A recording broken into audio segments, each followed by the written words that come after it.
di ka kailangan. Marcos, salot ka ng bayan. Umalis ka na dyan. Balangkat! Marcos, alis dyan. Yes! Marcos, alis dyan. Di ka kailangan. Salot ka ng bayan. Umalis ka na dyan. Umalis ka na dyan. Umalis ka na dyan. Marcos, banat ka ng bayan. Marcos, salot ka ng bayan. Umalis. Alis na! Now na! Marcos, alis dyan. Umalis ka na dyan. Di ka kailangan. Salot ka ng bayan. Marcos, umalis ka na dyan. Marcos! Sigaw! Marcos, salot ka ng bayan. Umalis ka na dyan. Marcos, alis dyan. Alis dyan. Marcos, alis dyan. Umalis ka na dyan. Di ka kailangan. Salot ka ng bayan. Marcos, alis dyan. Sigaw! Sigaw!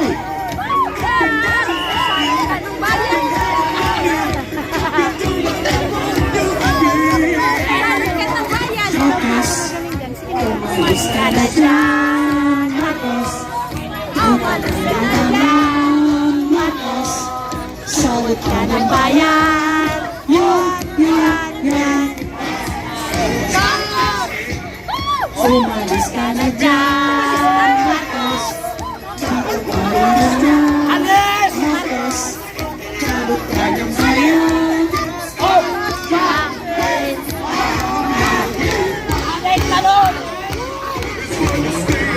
Marcos, alis dyan. Marcos, alis dyan. Di ka kailangan. Salot ka ng bayan. Umalis ka na dyan. Umalis ka na dyan. Umalis ka na dyan. Walang yaman. Walang yaman. Ang Vice President namin. Sana ko na. Kaya niya. Marcos, alis dyan. Marcos, alis dyan. Di ka kailangan. Salot ka ng bayan. Umalis ka na dyan. Umalis ka na dyan. Pinudol mo kami. 32 billion. 32 billion. Nakakip kayo. Anong ginawa ninyo sa Vice President? Lahat. Ipinalibingan kamay ninyo. Maging presidente ka. Animal ka, Marcos ka. Maging presidente ka. Bumaba ka na lang dyan. Maawa ka sa mga nandito. Ilang araw na mga tao dito. Lahat binigay na sa inyo. Pati pagkatao ni Bibi Sara, katibalaan kayo. Mga walang hiya kayo. Ito, palagi natin yung i-memorize ha. Marcos, umalis ka na dyan. Marcos, di ka kailangan. Marcos, salot ka ng bayan. Ayan, madali lang, di ba? Madali lang, masaya na magpapalis sa isang bangag na presidente. Rahmatullahi wa barakatuh. Unang-una sa lahat, ako'y isang tao lamang na maliit. Prangkahan ako magsalita. Pero ito yung totoo. Si Sara Duterte ang pag-asa ng bayan. Pero si Bongbong Marcos ang laso ng kabataan. Huwag na tayong magpabudol sa mga hunghang at mga buhayang politiko. Ngayon, nakita nyo naman nung tinamaan ng bagyo ang Pilipinas sa Bicol. Tinanong si Presidente, anong dapat nating gawin? Aba, kumamot ang ulo ang bangag. Aba, tinanong siya kung anong dapat gawin. Kasi ang mga tao sa Bicol namamatay na dahil sa baha. Ngumiti lang ang bangag. Anong dapat nating gawin? Kung hindi ka pa naman bangag, Ikaw ang presidente pero hindi mo alam kung paano mag-solve ng community. Hindi mo alam kung paano mag-solve ng problema sa bansa. Ngayon, sasabihin ng mga media, kaya lang kayo nandyan, bayaran kayo eh. Hoy, media-mediahan, walang bayaran dito. Mahal namin ang pamilya Duterte. Bakit? Ayaw namin ang adik, kaya mahal namin si Duterte. Duterte, maganda siya magpatakbo ng lugar at ng ating bansa. Noong panahon ni Duterte, napakaganda pumunta ng ibang bansa, ipagyabang na isa kang Pilipino. Pero ngayon, nakakahiya na maging isang Pilipino sapagkat meron tayong Pangulong bangag. Noong panahon ni Duterte, yang Manila Bay, puno ng basura. Dumating si Duterte, yang Manila Bay, parang sa ibang bansa na beach. Ang daming namamasyal. Ngayon pumalit si Bangag, parang CR na naman ulit. Panahon ni Duterte, ang mga adik nagsitaguan. Ngayon bumalik ang adik na naman na presidente, lahat ng adik bumalik na naman. Nangampanya si Bongbong Marcos, anong sabi niya? Pag ako ang nanalo, 25 lang ang isang kilong bigas. Naupo ang Bangag, ang bigas ngayon 60, ang shabu bumaba. Ang pangako niya, bigas ang bababa. Ngayon siya ang naupo, mumahal ang bigas, bumaba ang shabu. Grabe naman yan. Ngayon, tignan nyo naman, ang mga binoto nating Senado na mga alagad ni Presidente Marcos Bangag Jr.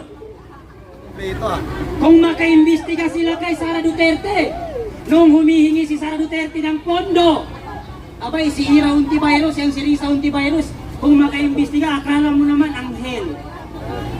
Eh ikaw ang tanungin namin ni Risa Hontiveros, yung kinurakot mo, yung ninakaw mo, na 90 billion sa PhilHealth, saan mo pinunta? Tapos kung makaimbestiga ka, akala mo malinis ka? Isa kang crocodile na malaki. Tapos yang si Tambaluslos naman, Martin Romualdez na parang elepante. Yang laki ng tiyan mo, bawasan mo bago ka magpresidente. Wala niyang uupo sa inyo, kaya lang kayo naupo sa Senado at sa presidente dahil sa kay Sara Duterte. Kung hindi lang kayo dumikit kay Sara Duterte, kahit kagawad hindi niyo makuha. Oo, wala kayong makukuha, wala kayong utang na loob. Yang tatay ni Marcos na si Ferdinand Marcos, ilang presidente ang dumaan, namatay ang tatay mo, hindi nila nailibing kasi ayaw ng taong bayan. Dumating si Duterte sa pagkapangulo, ipinalibing ang tatay mong bangag ka. Ngayon, ikaw ay dumikit kay Sara Duterte, nanalo ka dahil sa kawalang hiyan mo at wala kang utang na loob. Nung naupo ka, tinraidor mo ang pamilya Duterte. Ngayon, lahat ng anti-Duterte, alam nyo na ang meaning yan. Ibig sabihin, adik yan. Pag ang tao galit sa kay Duterte, adik yan. Pag ang Senado galit kay Duterte, adik yan. Pag ang mga congressman sa representative ng House Committee galit kay Duterte, adik din yan. Kaya lahat ng galit kay Duterte, ayaw kay Duterte, matik na yan, adik yan lahat, pati ang kanilang Pangulo. Diba? Kaya ito ang sigawan namin. Lahat kaming nandito, galing sa iba't ibang panig sulok ng Pilipinas. Isa lamang ang sigaw namin, Marcos Demonyo! Kung mag-resign ka na, huwag kang magpa-under sa asawa mong parang zombie kung maglakad. Huwag ka rin magpa-handle dyan sa pinsa ng asawa mong parang baboy na si Romualdez. Huwag kang magpa-handle dyan sa asawa mong zombie kung maglakad. Kaya ikaw naman, pag in-interview ka, Bongbong Marcos, yung bunganga mo, ayusin mo. Kasi napaghahalatang kang adik. Kasi pag in-interview ka, ngayon, Ipapapatay niyo pa ang aming mahal na Vice Presidente? Nagkakamali kayo dyan. Kahit ialis niyo pa ang mga bodyguard, ang sundalo ng Moro ay handang mag-bodyguard at sumuporta sa kay Duterte at sa anak niya. Kaming mga Muslim, handa kaming magpakamatay para sa pamilya ni Duterte. Dahil dyan, mag-resign na kayong lahat dahil wala kaming mapapala sa inyo. Puro kayo bangag, puro kayo adik, puro kayo bobo. Bobo, malaking bobo, hindi small. Big bobo. Okay. Resign na Marcos. Resign. Bobo. Bangag. Yun ang nagsalita. Concern lang siya sa kanilang future, kinabukasan. Ngayon, ang sunod nating ibigay ay representative ng Muslim women. Ating tawagin si Saira. Halika Saira. Ampuan. Halika Saira. Ito ang fighter. Fighter ng mga kababayang Muslim.